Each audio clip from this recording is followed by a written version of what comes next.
Ndabahaye kaze muri kino kiganiro Diasher niyo nizigiye ndabashimiye kuba muri ko muragikurikirana kandi ndasaba Imana ngo ivugane namwe ivugane n'imitima yanyu. Tugiye kubandanya tuvugana ku gikorwa Yesu yadutumye nk'ishengero nk'abamwizera nk'abigishwa biwe. Muri iki cigwa muri iki kiganiro ndaza gushira inguvu cyane ku karanga ku kwizera Kristo nkuko twabibonye mu cigwa canke mu kiganiro giheruka, ariko cyane nerekane ingene ukwizera Kristo ari ukwizera guhindura ibintu, guhindura imibereho y'abantu, guhindura imibereho y'ibihugu. Mfatiye ku vyabaye mu isezerano risha, twarabonye yuko ivyo vyagaragaye muri kahise. Yesaya yarabivuze abwira abisirayeli yuko ukwisonzesha no gusenga kutajana no guhinduka ari mfa gusa kw'Imana idashobora kuvyemera, kuko mu vy'ukuri kumenya Imana bijana no kuva mu ngeso mbi, bigaca bijana ku guhindura ikibano, mbere igihugu kigwije abantu bazi Imana no guhinduka kigahinduka. Mwibuke yuko ukwizera Kristo ari ukwizera kutarimo ibintu vy'ibinyegezwa bimenywa n'abantu batatu canke bane gusa, bagaca bagenda kwinyegeza mu misozi canke ahantu atamuntu ashobora kubashikira, nkuko biri mu yandi madini aho bafise ukwizera kuri ibintu vy'ibinyegezwa, la foi mystique. Abazi Imana, Imana irabahindura, maze imaze kubahindura igaheza ikabakoresha mu guhindura aho bari, mu gufasha abandi guhinduka no mu guhindura imibereho y'aho bari. Reka turabe rero mu isezerano risha ingene iki kintu kigaragara, ingene vy'ukuri kumenya Imana, kwakira agakiza bijana no guhinduka k'umuntu ku gatwe kiwe, ariko umuntu amaze guhinduka agatumwa kujana iryo hinduka ahari. Turaza gufata ibice bitatu vya kahise. Turafata igice ca kera, igihe c'ishengero rya mbere mu binjana nka bitatu canke bine vya mbere vyo kubaho kw'ishengero, no kuvuga mu gihe c'intwaro y'Abaroma. Twongere turabe ivyabaye mu gihugu citwa Norvège mu gifaransa kiri mu buraya bwa ruguru, hari mu mpera z'ikinjana c'18 no mu ntango z'ikinjana c'19. Twongere turabe n'ivyabaye mu Bwongereza, naho nyene hari muri ico gihe nyene, cane mu ntango z'ikinjana c'19. Reka rero duhere mu gihe c'ubwami bw'Abaroma. Turaza kubona ibintu nyamukuru bibiri vyabaye. Mu bisanzwe habaye vyinshi ntawe bivuga ngo abiheze, ibintu vyerekana yuko ukwizera Kristo guhindura imibereho y'ibihugu. Mu gihe Abaroma bari baganje, kariya karere bari baganjemwo gakikije ikiyaga Mediterane, hariho akarenganyo kakorerwa abaja bamwe bita aba esclave. Vyari bisanzwe biri mu mibereho y'ubwami bw'Abaroma. Iyo umuntu afise abaja nta burenganzira baba bafise, yabaha ico ashatse akabima ico ashatse. Washaka iyo umuja akoze nk'ikosa, vyari vyemewe ko shebuja ashobora no kumwica atabacamanza babanje gukorana ngo bemeze ko vy'ukuri yakoze icaha co mwicisha. Nta burenganzira bari bafise, sebuja yaba mufise ku bubasha bwose. Igihe ukwizera Kristo kwatangura kunyengetera ubwami bw'Abaroma, abakristo barageze ahantu basanga badashobora kugendera kuri iyo mibereho mibi y'Abaroma. Namwe murabizi n'igihe Paulo yandikira abakristo b'Ikolosayi igice ca 4 umurongo wa mbere, yasavye abakoresha babaja, no kuvuga basebuja babaja, kutabarenganya no kutabakorera ikintu na kimwe kitabereye, ababwira ko ivyo bakora vyose Imana nayo izobacira urubanza. Imbere yaho gato yari yabwiye abaja ko nabo basabwa gukorera abasebuja babo neza, bagakorana umutima wabo wose n'inguvu zabo zose, bataravye ngo sebuja ari hafi canke ntari hafi. No kuvuga ko umukristo yasabwa gukora mu bwizigirwa niyo abamujejwe batoba bahari, hanyuma abakoresha nabo canke basebuja babaja bagasabwa kubakorera ivyiza, bakirinda kubarenganya. Abaseranguzi ba kahise baremeza yuko inyifato y'abakristo bisunze ano majambo yagabanije cane inguvu z'iki gikorwa cyo gutunga abaja, l'institution de l'esclavage. Iyi institution canke urugwego rwari ruhari rwemewe mu buzima bw'Abaroma rwagiye rurata inguvu cane. Mu vy'ukuri gukora gutya vyasa no kurusambura utabivuze. Ariko vyavuye hehe? Ahantu vyavuye ni mu gutahura ko umuntu wese ari uwo guha agaciro, umuntu wese yaremwe mu ishusho y'Imana, yaba umukozi, yaba umukoresha, yaba umuto, yaba umukuru, yaba ubutunzi, yaba umukene, hari hagateka umuntu wese afise. Ivyo rero bigatuma bavuga bati ntidushobora gucuranguza umuntu yaremwe mu ishusho y'Imana ngo nuko tumufise kububasha. Ivyo vyarahinduye imibereho mu buzima bw'abaroma, cane cane abari bamaze kwakira agakiza, maze bigira ingaruka ku buzima bw'ubwami bwabo. Ikindi kintu ca kabiri caranga abaroma muri rusangi kwari ukudaha agaciro ubuzima bwa kiremwa muntu, cane cane iyo atameze nk'uko ubwami bwabo bwavuga abantu beza bameze. Murabona n'ubu ko hariho ukuntu igihugu cose cama gifise abo cita beza n'abo kitita beza bivanye n'ingene umuntu angana, ingene umuntu areha, nimba ari umuntu avyibushe, nimba yonze. Imico itandukanye irafise ukuntu ivuga umuntu mwiza n'umuntu atari mwiza, uretse ko imbere y'Imana nabo bitwa ko atari beza bafise ka gateka nyene ndemanwa Imana yabashizemwo biciye mu ishusho yayo. Mu kinjana ca kabiri n'ica gatatu harateye ibiza mu bwami bw'abaroma, cane cane mu bisagara binini binini, ibiza vy'ingwara, ingwara zitari zimenyerewe, ingwara abaganga b'ico gihe batashobora kuvura, maze abantu benshi baragwara. Kubera mu Baroma udakomeye ntivyari bikubereye kubaho, udafise amagara akomeye, utari umuntu afise inguvu, ntibabona kuri umuntu w'agaciro. Nico gituma bashira imbere ibintu vyo kugwana, ibintu vy'abantu bakoresha igikenye. Abo nibo bari abantu bubashwe mu bwami bw'abaroma. Abagwayi rero bimaze kugaragara ko abaganga badashoboye kubavura, benshi bakagwara bakaremba bakamara igihe kirekire bagaruhira gupfa, harageze igihe abantu benshi cane cane mu gisagara c'i Roma baragihunga, barakivamwo, baragenda kugira ngo abagwayi basigare barapfa bonyene, ntibagiye babatwaye canke ngo bagume hafi yabo babafashe. Barabataye babasiga mu gisagara bonyene kugira ngo bapfe bahere, maze abo bantu bahunze nabo bizigira yuko iyo bagiye batazoterwa n'iyo ngwara hanyuma bazogaruke. Abakirisu vyaranse ko bahunga igisagara, baravuga bati two kubahuka gute gusiga aba bantu Imana yaremye mu ishusho yayo bariko barapfira hano. Ahubwo babakuye mu mazu, bene bo babatayemwo, babajana mu mazu yabo kugira ngo babavuze, babagaburire, babitwararike gushika bapfuye canke bakize.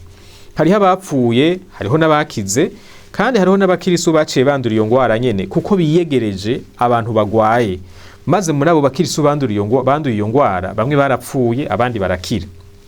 Ikintu kiratwereka ukuntu bari baratahuye Imana nk'Imana y'urukundo, nk'Imana ikunda umwana w'umuntu, nk'Imana iha umuntu wese agaciro naho yoba ari umuntu adafise inkomezi nk'uko igihugu canke societe ibisanzwe bivuga. Baravuga bati nk'uko Imana yadukunze niko natwe dutegerezwa gukunda abandi. Ivyo vyaratumye abantu benshi bahindukira baraba abakirisu, kuko mu kwiyumvira no mu gutahura kw'abaroma ivyo vyari ibintu bidashoboka, vyari ibintu bitumvikana. Naho bari abanyantege nke, naho atabubasha bw'igihugu bari bafise, abakirisu barashoboye guhindura imibereho y'abaroma biciye mu kugaragaza uguhinduka k'ukuri no mu kukugendera mu buzima bwabo bwa misi yose. Novuga vyinshi kubijanye n'ubwami bw'abaroma, ariko reka ngarukirize hano nje mu gihugu ca Norvege nk'uko nabivuze mu ntango, cane cane mu ntango z'ikinjana ca 19 naho vyahereye mu mpera z'ikinjana ca 18. Aha no kuvuga turi mu myaka y'igihumbi n'amajana 790 uja mu myaka y'igihumbi amajana 800. Muri ico gihe igihugu ca Norvege cari mu ntwaro y'igikenye, cari igihugu kirimwe abantu batidegemvya, yari intwaro y'agacinyizo idaha abantu mwidegemvya. Abarongozi baco baba batunze cane kuko bikwegera ko ubutunzi bw'igihugu, maze ntibiteho ineza yabo barongoye. Abantu bagakena cane kandi abarongozi nabo batunze cane. Ivyo vyatuma mu gihugu hama inzara, mbere abantu bagapfa vy'ukuri, bakagenda barapfira ku nzira vyanse ko abandanya. Bavuga ko ngo bama bariko baregeranya ibiziga ku mabarabara vy'abantu bapfuye, ariko ivyo abarongozi ntaco vyari bibabwiye. Muri ico gihugu hari ukutamenya kwinshi cane kuko nta mashure yari ahari. Abari mu miryango itwara igihugu nibo bonyene bari bemerewe kugira ubumenyi butuma bashobora kurongora igihugu, abandi bose baba mu bujuju, baba mu butamenya. Hanyuma muri rusangi igihe cose abantu bari mu kutamenya birorohereza agacinyizo, birorohereza akarenganyo, kuko abantu ntibaba bazi ibintu vyotuma bavuga bati iki kintu si ciza canke iki kintu ni ciza. Hari rero umuntu Imana yahagurukije yitwa Hans Nielsen Hodge, yavutse mu gihumbi kimwe n'amajana 771 apfa mu mwaka w'igihumbi n'amajana 824. Uyu mugabo yahagurutse akozwe ko n'Imana, Imana imugendeye imutahuza ijambo ryayo, imushiramwo ishaka, maze arahaguruka atangura kwigisha abantu ijambo ry'Imana hirya no hino mu gihugu. Yarari bigisha kandi amashengero yari ahari, ariko amashengero nayo ubwayo yari yarafashwe n'iyo ngwara yari mu burongozi bw'igihugu. Atanguye kwigisha abantu ijambo ry'Imana, asanga ico bafasha nuko yo nabigisha gusoma no kwandika kugira ngo bashobore kuryisomera. Arabibigisha, aragwiza ubumenyi bushobora gufasha abantu gutandukanya iciza n'ikibi mu gihugu. Hanyuma yaranabigishije gukora ibikorwa bibafasha kugwiza itunga, ariko bativye, batabeshe canke ngo bakore ibikorwa by'ubugunge, ico bita travail honnête mu gifaransa. Aravuga ati murashobora kubaho mugatera imbere, mugakira inzara, mushoboye gukoresha amaboko yanyu, ntimwibe, ntimubeshe. Yaratunganije kandi inyigisho zafasha imiryango kwitunganya neza, kuko iyo abantu bagiye mu bukene burenze baragera ahantu ivy'imiryango babiheba, bagasigara barondera ico banywa gusa. Kenshi baca baja mu kaboregwe kugira ngo bamere nk'abibagiye ingorane zabo, bakama mu nzoga, imiryango bagaheba. Kandi hano iwacu iyo ngorane turayifise. Yarabegereye, arabigisha ico bajejwe nk'abavyeyi kugira ngo biteho imiryango yabo, abana ntibasanzara canke ngo bakure bafise ibikomere. Yaranditse ibitabo vyinshi kugira ngo akomeze ubwo bumenyi. Bavuga ko yanditse ibitabo bishika 33. Uravye igihe igihugu ciwe carimwo ubuhinga bwari buhari, ibi ni ibitabo vyinshi cane, byinshi gose, ariko yarabikoze kuko yari afise ishaka ryo kubona ubwami bw'Imana bwiganje mu gihugu ciwe. Yaratanguje ibikorwa vy'ubudandaji cyane cyane amahinguriro, naho atamashuri ahanitse yari yarize, kuko yarasoma ijambo ry'Imana akavumburamwo ubumenyi bushobora gufasha abantu gutera imbere biciye mu bikorwa bisanzwe vya misi yose. Hanyuma yaraciye amaze kubona abantu benshi bariko barahurumbira inyigisho ziwe, yaciye atangura kubigisha uburongozi kugira ngo iyo migwi yariko iravuka ishira mu ngira inyigisho ishobore kuronka abantu bazobandanya bayirongora. Agiye mu ijambo ry'Imana kurondera uburongozi bukwiriye buhari, yasanze ari uburongozi busuku nk'uko Yesu yabwigishije. Murazi ko yavuze ngo uwushaka kuba mukuru muri mwebwe akwiye kuba umukozi wanyu mwese. Mu gihe ciwe muri politike vyari bicuramye, umukuru yagenda arakandamiza abatwaye. Asanga Yesu nawe avuga ngo ushaka kuba mukuru nakorere abandi. Abo rero yigishije bamwe muri bo bahavuye baja muri politike, baja mu nama nshinga amateka, mbere baravuga ko nabanditse ibwirizwa nshingiro ry'ico gihugu igihe cikukira hari mu kinjana c'19. Benshi muri bo bakoreye ku vyiyumviro bari bakuye mu nyigisho uyu muntu yari yaratanze, kuko ico gihe yari yaramaze gupfa. Uyu munsi igihugu ca Norvege kiri mu gihugu usanga abanyepolitike bacu ari abantu baciye bugufi, usanga ari abantu bitwararika gukorera abo barongoye cyane gose, usanga ata biro vy'ibitangaza bafise, nta n'imodoka z'akazi bafise, n'abantu baciye bugufi bagendera mu matereni no mu mabisi nk'abandi banyagihugu, naho yo bari mu ministre. Igituma ivyo vyarabaye nuko haje umuntu akabigisha ico ijambo ry'Imana rivuga ku burongozi, kuko iyo bitabaye abantu baca bakoresha uburongozi busanzwe buhari buturuka muri ya masysteme y'isi, vya vyimviro vy'igipagani vyinjiye mu mibereho y'abantu, ugasanga n'abakirisu iyo bari mu burongozi bifata nk'abapagani. Birasaba rero kwishengero ry'Imana rigira ico rikoze kugira ngo ivyo bintu bihinduke. Reka ndangirize ku gikorwa nyamukuru c'uwitwa William Wilberforce mu gihugu c'Ubwongereza. Nawe yavutse mu 1759 apfa mu 1833. Uyu mugabo yabayeho igihe igihugu ciwe cari gifise inguvu nyinshi cyane mu kudandaza abirabure baza kwiba hano muri Afrika bakabajana kubadandaza muri Amerika. Cari ciganje cyane kandi ico gikorwa cari cemewe n'amategeko. Inama nshinga amateka yari yaratanze itegeko, yarasohoye itegeko ryemerera abazungu kudandaza abirabure, ariko wasoma ijambo ry'Imana abona ico kintu ntigishoboka, n'ubukozi bw'ikibi, n'ikintu c'agahomera bunwa. Aca atangura kukigwanya ari mu nama nshinga amateka, asaba ko iryo tegeko rihinduka.